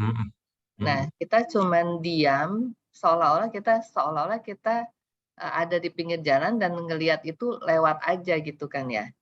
Betul. Jadi bukannya benar-benar kita menempatkan diri kita di pinggir jalan gitu kan. Kalau dirasa itu membantu, boleh mengasosiasikan itu, karena dengan mengasosiasikan itu juga tetap sah aja, Bu. Karena kembali lagi tujuannya cuma membuat kita aware. Masih ingat yang tadi saya bilang tentang bioskop, itu juga boleh. Bahkan ada beberapa teknik yang membuatnya kayak gini. Saya ada di bioskop, lihat diri saya lagi main film. Lalu karena saya masih sakit hati dengan itu, saya duduk di situ juga saya masih marah, saya buat lagi diri saya di atas lagi. Saya lihat diri saya sedang nonton film tentang diri saya. Pusing nggak dengerinnya? Jadi ada 3. Jadi ada bioskop, layar bioskop, ada diri saya, terus ada diri saya lagi yang lain. Jadi diri saya sedang melihat diri saya nonton kejadian tentang diri saya. Itu juga boleh. Jadi makin kita melihat diri saya lebih jauh, itu memungkinkan segala sesuatu yang berhubungan, betul. Jadi dibuat bertahap seperti itu tuh tujuannya seperti itu. Atau yang tadi saya katakan, kalau kendaraan tadi kan lewat tuh sebenarnya kalau kita memahami itu lewat, itu artinya kan jauh.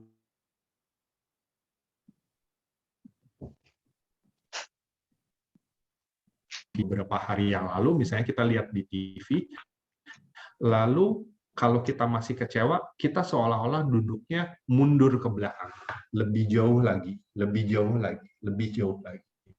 Itu juga membuat kita jadi lebih objektif dan lebih netral. Jadi ada banyak cara dan semuanya berjalan dalam bentuk simbol.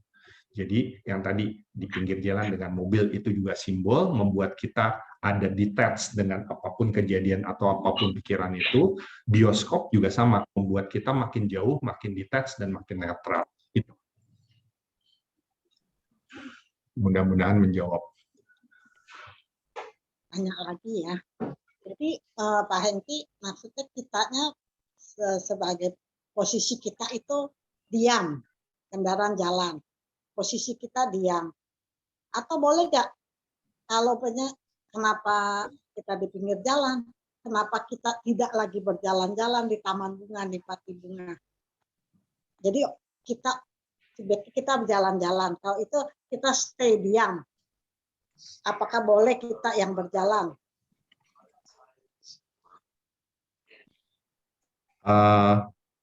Ini sih lebih ke ya, silakan. Iya, Bu. Karena tujuan yang mindfulness diam adalah kita mengamati. Jadi kalau Ibu sibuk dengan bergerak, sebenarnya itu jadi agak mengganggu. Itu sebabnya mindfulness-nya saya mulai dengan mindfulness diam. Kita latihan dulu dengan mengamati. Karena waktu mengamati kita nggak bisa, kalau kita mau aktif mindfulness, itu sesuatu yang agak sulit sebenarnya. Karena kita diam, monkey mind-nya kita tuh muncul. Kalau kita nggak aware, kita akan ngikutin monkey mind itu. Yang tadi, kita kekecewaan, kegembiraan, kita ngikut ke situ. Tapi kalau dengan mindful, dengan kita mengamati, dan kita dalam kondisi diam, fokus kita lebih ke mengamati. Kalau kita bergerak, kalau kita tidak terbiasa, akhirnya buyar konsentrasinya. Itu sih konsepnya. Jadi kita mengamati. Terima kasih Pak Hengki. Iya, sama-sama. Mau tanya Pak Hengki? Silakan Bu. Ya, saya juga jadi bingung nih sama pikiran saya sendiri. Karena yang tadi saya praktekkan itu, kenapa berbeda dengan yang lain ya Pak? Jadi gini, yang saya amati, yang seperti Sesiung Hengki ngomong ya, bahwa melihat seolah-olah saya berada di pinggir jalan. Apa monkey mind saya nih yang bermain melulu nih. Jadi yang saya lihat itu mobil jalannya cepet banget ya. Jadi terus warnanya sangat menyolok. Dengan warna merah yang menyolok dan jalannya itu bukannya jalan, kayaknya ngebut ya. Ngebut seng begitu yang saya lihat. Dan saya berusaha untuk apa saya harus menarik pikiran saya supaya dia berjalannya, mobilnya itu bisa jadi jalannya pelan sampai menghilang gitu ya. Itu tidak saya dapatkan, Secung Hengki. Jadi apa mindfulness saya yang terlalu full ataukah monkey mind saya yang berperan itu, Secung? Terima kasih. Oke. Tadi agak terputus-putus mungkin internet saya koneksinya. Jadi tadi ada mobilnya cepat gitu ya ceritanya. Betul. Oke. Kembali simbol yang dimunculkan oleh subconscious mind itu saya juga nggak terlalu paham. Tapi memang ada banyak simbol, Ibu. Dan simbol-simbol itu pasti punya tujuan tertentu. Dan biasanya tujuannya untuk memproteksi diri kita sendiri. Jadi nggak usah ditahan supaya jadi melambat, Bu. Biarkan aja. Dan bahkan kalau Ibu melihat pikirannya tidak ada dan tidak ada mobil, tidak ada apa-apa, biarkan aja seperti yang saya bilang. Jadi kalau dia ada warnanya merah dan segala macam, kembali ya, ini lebih ke simbolisasi sebenarnya. Jadi kalau boleh dikatakan yang real adalah saya duduk di pinggir jalan. Lalu ada satu mobil yang mewakili pikiran saya yang timbul, misalnya kekecewaan yang tadi saya bilang, ngomongnya kekecewaan. Ada kekecewaan karena kejadian tadi pagi. Saya liatin aja, ini mobilnya mau kemana? Kalau ternyata mobilnya terus hilang, ya biarin, nggak usah ditarik, Bu. Mungkin nanti ada kejadian lagi, kejadian kegembiraan misalnya yang lewat di depan saya. Tapi dia melambat, di mana saya bisa ngelihat kejadian di situ bahwa saya gembira, misalnya perayaan ulang tahun lah tadi pagi di kantor bawa cake dan segala macam, dan saya ngelihat itu gembira, nggak apa-apa, dinikmati aja. Lalu nanti dadak-dadak gambarnya hilang atau blur, biarin, dan berangkat nanti ada muncul apa lagi? Oh, ada kesedihan, saya jadi ingat misalnya ada teman baik saya meninggal karena kecelakaan, dan itu muncul, dadak-dadak muncul hari ini. Nggak apa-apa, dilihatin aja. Terus nanti mungkin itu yang bertahan lama, nggak usah diikutin kesedihannya. Ibu tinggal lihat dan katakan bahwa oke, saya sadar, saya ingat kejadian di mana saya meratapi kesedihan, meratapi teman saya yang meninggal. Biarkan aja. Nggak usah menjudge apa-apa, dan kalau memang masih ada di situ, biarkan aja, lihatin. Tapi nanti mungkin akan hilang, lalu digantikan dengan sama sekali kosong, ya biarin gitu. Jadi agak sedikit touch tadi yang Bu Weleng bilang, bahwa ini campuran antara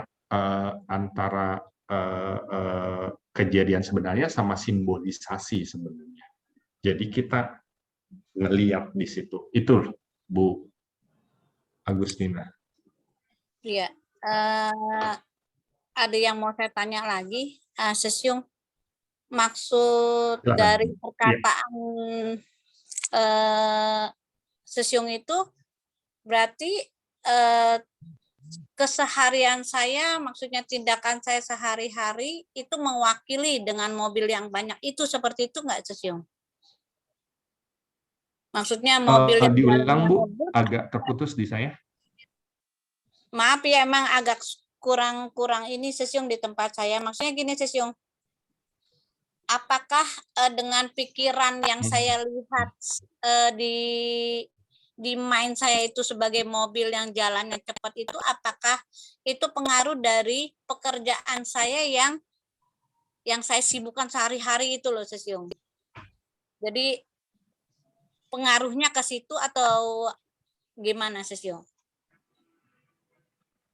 Bisa jadi ada banyak hal, Bu. Bisa jadi yang tadi saya katakan, tujuan dari semua subconscious mind terutama adalah melindungi diri kita.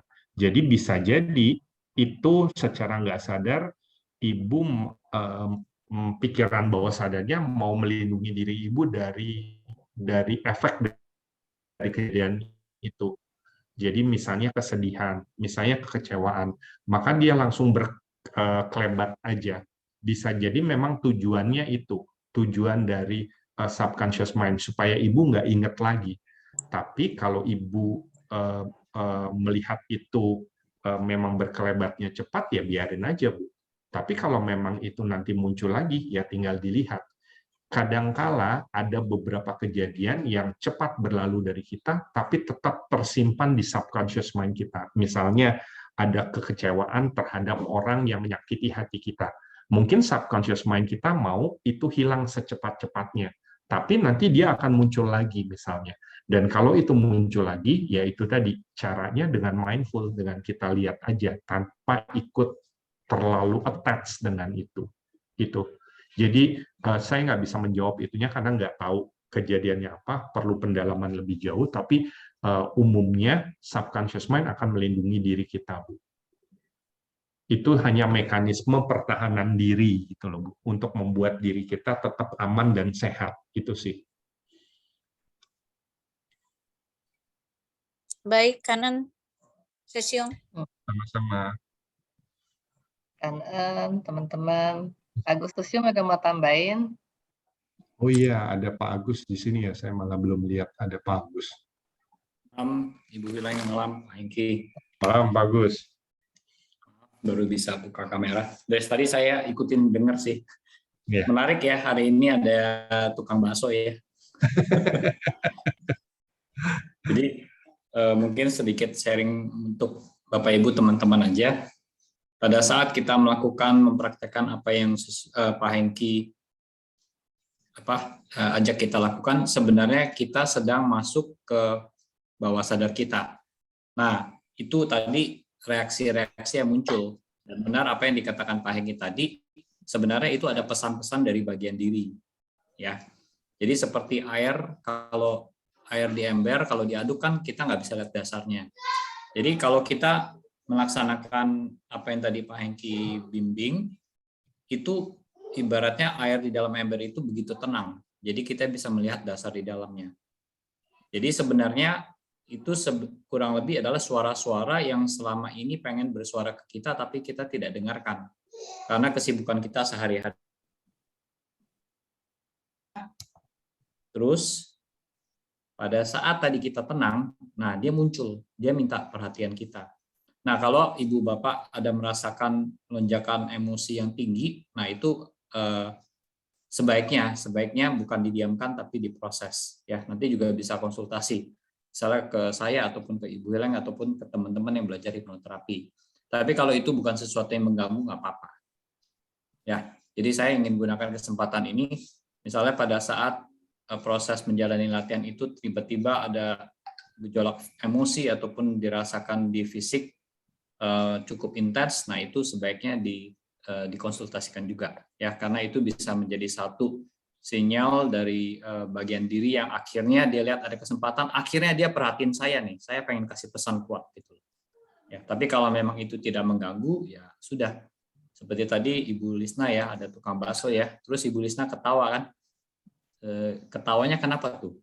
Apakah ingat masa lalu pengen makan bakso lagi, atau kejadian, sangat mungkin itu kejadian di masa lalu, atau keinginan kuat terhadap entah gerobak baksonya ataupun apapun ya. Jadi cukup menarik. Itu aja sih pesan saya, Ibu Heleng. Jadi karena ini ada resiko tanda petik ya, begitu kita mengunjungi pikiran bawah sadar kita itu sangat mungkin bagian diri itu menampilkan pesan. Mungkin suatu saat nanti satu sesi saya bisa juga sharing kalau misalnya pada saat latihan ini ada muncul gejolak-gejolak emosi yang dirasakan di tubuh sampai berakibat ke tubuh, nanti kita bisa netralisir ya. Suatu saat mungkin bisa sharing dahar teknik ya. Jadi bagus juga. Sedikit juga kalau dari kemarin kan saya juga ikut teman saya yang belum bisa komunikasi. Pak Hengki kan sering kali bilang berdiri di pinggir jalan ya. Bisa juga kita berdiri di pinggir sungai. Ya, kalau sungai itu kan dia air mengalir ya. Saya takutnya kalau berdiri di pinggir jalan, Terus ada yang pernah trauma atau mengalami kejadian di pinggir jalan atau melihat kejadian-kejadian yang tidak baik ya di pinggir jalan. Nah, nanti takutnya dia muncul traumanya. Tapi kalau di sungai juga bisa muncul trauma ya, kalau lihat air, waduh, takut kelelep atau apa. Ya, pokoknya pada saat itu muncul, nah itu sebenarnya pikiran bawah sadar mau berkomunikasi. Jadi hati-hati. Tapi kalau tidak ada yang aja boleh, Sisyong. Kenapa? Di taman boleh. Iya, di taman boleh. Taman kan bisa aja kita bayangkan di rumput, kita lihat semut-semut berjalan. Inti dari Pak Hengki adalah apa yang terjadi, ya kita hanya amati, tidak menjudgment ya, tidak melekat dan tidak juga menolak. Atau bisa juga lihat pohon ditiup angin, biar dia goyang-goyang. Ya udah, kita hanya melihat esensinya. Nah, disitulah biasanya kebijaksanaan muncul. Kita sebut pencerahan-pencerahan kecil kan. Oh, ternyata ini tidak kekal adanya dan sebagainya. Demikian, terima kasih. Terima kasih Pak Hengki, makin menarik ya teman-teman, makin latihan. Tadi saya pengen dengar Suci ASEAN tuh, tadi waktu Suci ASEAN merasa mobil lewatnya cepat dan sebagainya, apakah ada perasaan yang tidak nyaman atau khawatir atau deg-degan atau bagaimana ya Suci ASEAN? Di dalam perasaan saya sih ya memang ada gregetan. Ya begitu ya, pikiran saya kayaknya kok aneh gitu ya. Maksudnya ada apa dengan saya?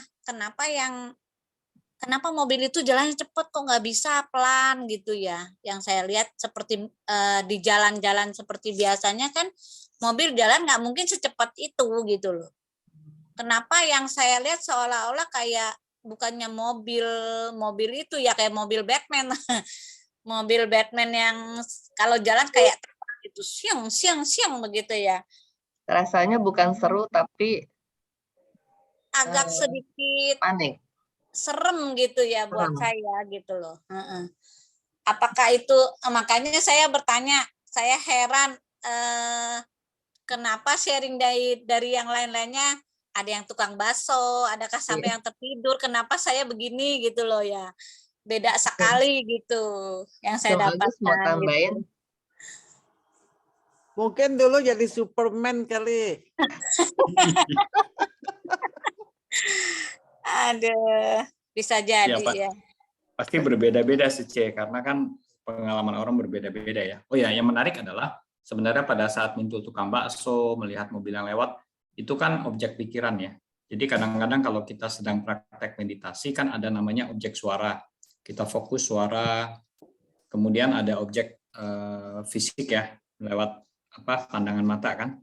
Kemudian ada objek sentuhan, jadi kayak di kulit gatel, nah itu kan sentuhan. Nah, yang tadi muncul tukang bakso, mobil lewat terlalu cepat dan sebagainya, itu sebenarnya objek pikiran. Jadi pada saat nanti objek pikiran muncul, ya udah kita perlakukan sama pada saat kita mendengar suara, pada saat kita melihat satu benda, pada saat kita merasakan pakaian itu menempel di tubuh kita. Jadi perlakukan pikiran yang muncul itu sebagai objek saja. Nanti lama-lama masing-masing pengalaman orang berbeda ya. Kalau saya mungkin dalam pengalaman kalau pada saat praktek mindful mendengar suara, biasa kadang saya jalan kan, masih banyak jangkrik kan. Nah di situ muncul pemahaman, oh suara jangkrik itu dia muncul, terus berlangsung, nanti tenggelam. Tapi kan kalau kita nggak sadari itu kan kayaknya sambung menyambung, jadi sesuatu kesatuan kan, padahal dia terputus-putus. Nah, seperti kalau kita lihat air terjun. Kalau air terjun kan dilihat, oh ini airnya sama kan. Padahal itu kalau kita lihat tenang, kita lihat dengan mindful, kita akan lihat itu air yang dari atas ke bawah udah berbeda dan itu terus air yang berbeda gitu. Jadi dengan seperti itu mungkin akan muncul kebijaksanaan. Tubuh kita juga demikian. Sel-sel kita kan sebenarnya kan terus berganti begitu cepat, tapi mata kita tidak mampu mendeteksi. Jadi pada saat dia berubah, melapuk, kita tidak sadar. Nah, tapi artinya dengan melatih mindfulness ini kita sadar, oh ya tubuh kita itu terus melapuk, menua dan sebagainya kan. Artinya ada pesan ke kita, kita harus gunakan umur kita, usia kita, waktu kita dengan sangat baik. Jadi di situ mungkin yang salah satu manfaat dari mindfulness. Gitu sih. Lagi dong. Sesyum saya tambahin, saya mau tanya sebentar ya. Jadi kalau kayak tadi Suci Asian kan merasa sedikit takut, nggak nyaman. Apakah kita boleh bilang kalau ada perasaan kayak gitu, kita sadari, terus kita kembali ke nafas supaya kita ujung-ujungnya kembali tenang gitu? Betul, Ibu Heleng.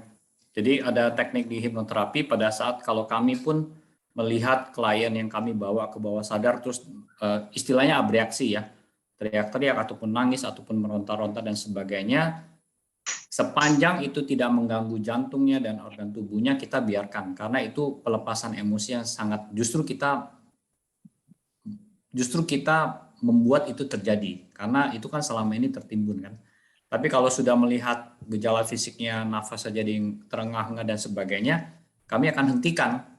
Jadi jurusnya adalah ada kata-katanya gambar hilang, fokus pada nafas. Ya, jadi kembali pada nafas udah. Itu ibaratnya dari kita bawah sadar kita buru-buru naik ke atas. Kalau kita nyelam di kolam renang tuh buru-buru kita naik ke atas. Jadi kita akan dalam posisi sadar lagi. Kalau saran saya sih yang Suci Asian tidak perlu dikhawatirkan ya, kecuali setelah ini terus muncul lagi dan sebagainya, nanti kita komunikasi aja. Tapi sepertinya enggak sih. Kalau memang ada perasaan nggak nyaman, sebenarnya nanti ya suatu saat kalau kita bisa sharing soal bagian diri, saya juga akan sharing ke Bapak Ibu semua untuk berkomunikasi dengan bagian diri. Karena ini penting, termasuk untuk Ibu Lika tadi.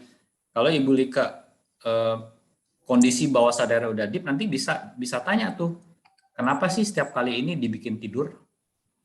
Dan nanti mungkin bisa dibikin resep. Gimana sih supaya orang bisa mudah tidur? Nah, itu dibagikan kepada orang yang susah tidur.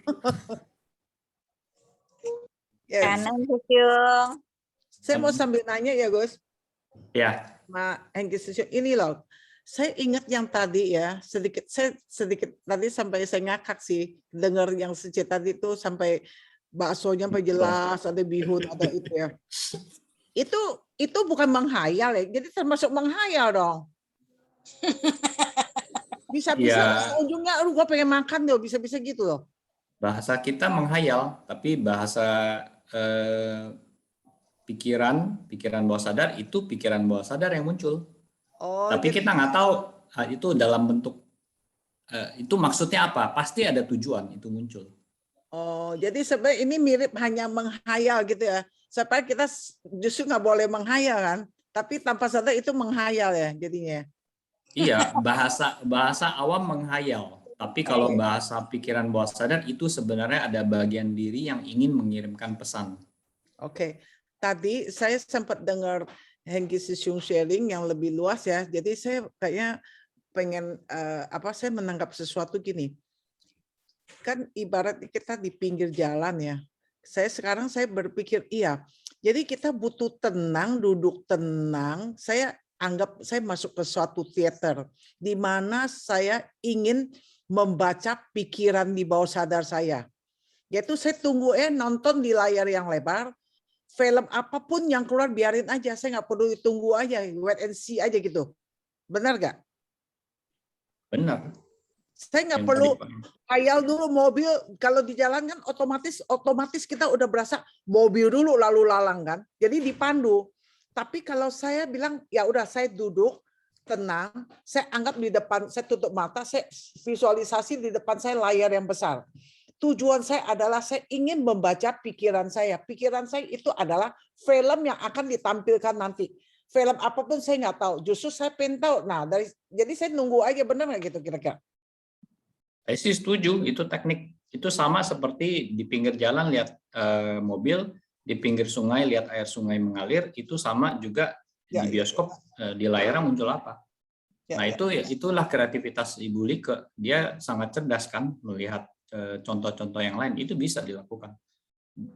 Bahkan tadi nggak tahu saya nggak tahu Pak Hengki baca dari mana, tapi kalau yang Pak Hengki bilang nonton di bioskop, di dalam bioskop itu melihat diri dia mengalami peristiwa masa lalu, itu sebenarnya teknik untuk mengatasi trauma yang sangat berat. Jadi bahkan di dunia hipnoterapi itu namanya tekniknya ekstasi ya. Kalau guru kami Pak Adi ngomongnya itu saya lupa singkatan apa, itu untuk orang-orang yang mengalami trauma yang sangat-sangat dalam, mungkin maaf, pemerkosaan, penganiayaan dan sebagainya. Jadi itu pakai teknik itu. Jadi hati-hati juga kalau pakai teknik itu ya. Takutnya nanti kita coba-coba, wah bahaya itu. Kalau misalnya nggak ada yang dampingin, abreaksi sangat kuat, itu bahaya. Saya nggak tahu Pak Hengki baca dari mana, karena Pak Hengki ini sangat suka baca. Jadi dia bisa pakai berbagai teknik dibagikan kita kan. Jadi kesimpulannya sebenarnya kita duduk di situ, kita latihan ingin melihat pesan bawah sadar, ya. Jadi itu lalu setelah muncul kita sadari gitu doang maksudnya. Iya. Jadi sebenarnya pada saat kita menyadari, kalau ingat yang minggu lalu Pak Hengki kan bilang, mungkin kita mendengarkan sesuatu yang menyakiti hati kita. Begitu kita teringat, terus mungkin kita nggak nyaman, kita marah, tapi begitu sadar kita marah, sebenarnya kan energi kemarahan itu muncul. Jadi ini pernah disampaikan juga oleh Bante Panyawaro, saya ingat. Jadi begitu kita lagi marah, terus kita sadar kita marah, sebenarnya emosi marah itu jadi terbagi kepada emosi perhatian kita. Jadi itu bisa meredam kita. Tapi menjawab pertanyaan Ibu Lika, kalau lagi nonton film, duduk di bioskop, terus muncul. Kalau kejadiannya tidak ada sesuatu peristiwa traumatik, ya udah itu sesuatu yang biasa. Yang dikhawatirkan adalah muncul satu kejadian yang membuat kita itu abreaksi. Ya, abreaksi itu peluapan emosi yang berlebihan. Kalau kita terlatih untuk kontrol, nggak apa-apa. Bahkan bagus. Artinya di situ kalau kita melihat, ini nih orang yang selama ini bikin gua marah dan sebagainya, akhirnya saya bisa ketemu lagi di bioskop itu kan, kita mungkin marah-marah dan sebagainya, tapi kalau kita sudah terbiasa memaafkan, nah saya sekarang sudah luapkan amarah saya ke kamu, sekarang saya maafin kamu, karena saya juga paham kamu itu tidak menyadari apa yang kamu lakukan itu suatu kesalahan dan sebagainya. Yuk kita berteman yuk, kalau udah bisa, itu self healing yang sangat bagus. Jadi tujuannya itu menyelesaikan masa lampau yang terpendam di bawah sadar ya gitu, benar nggak? Ya, betul. Jadi sebenarnya secara nggak langsung kenapa mindfulness disarankan, tapi makanya perlu dibimbing, ya. Karena begitu kita dealing dengan mindfulness, artinya sebenarnya kita dealing dengan pikiran bawah sadar kita. Jadi kalau kita bisa paham, tadi yang Ibu Hileng sampaikan, kalau begitu udah merasa kita nggak bisa kendalikan, balik aja ke nafas, kembali pada nafas. Nah, udah itu ya kalau memang butuh cari orang yang paham, kita harus komunikasi. Kalau misalnya dirasakan tidak mengganggu, ya sudah. Jadi pertanyaan Ibu Lika sangat bagus tuh. Jadi kalau lakukan teknik itu, kalau dia muncul, apa yang harus dilakukan? Ya disitulah terjadi self healing.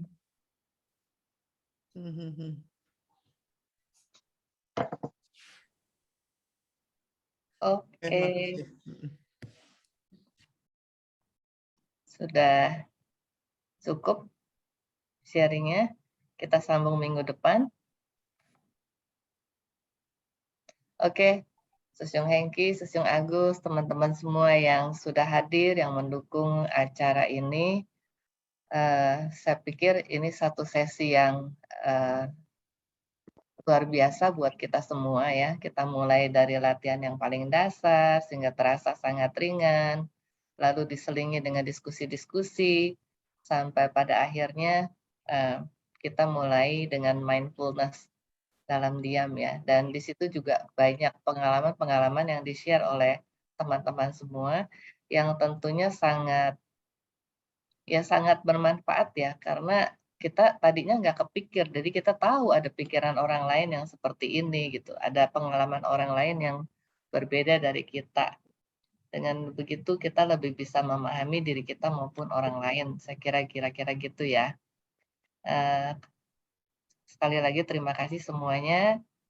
Selamat malam. Sampai jumpa di minggu depan. Malam Bu Hileng. Terima kasih semuanya. Salam semuanya. Terima kasih semuanya. Thank you Pak Hengki.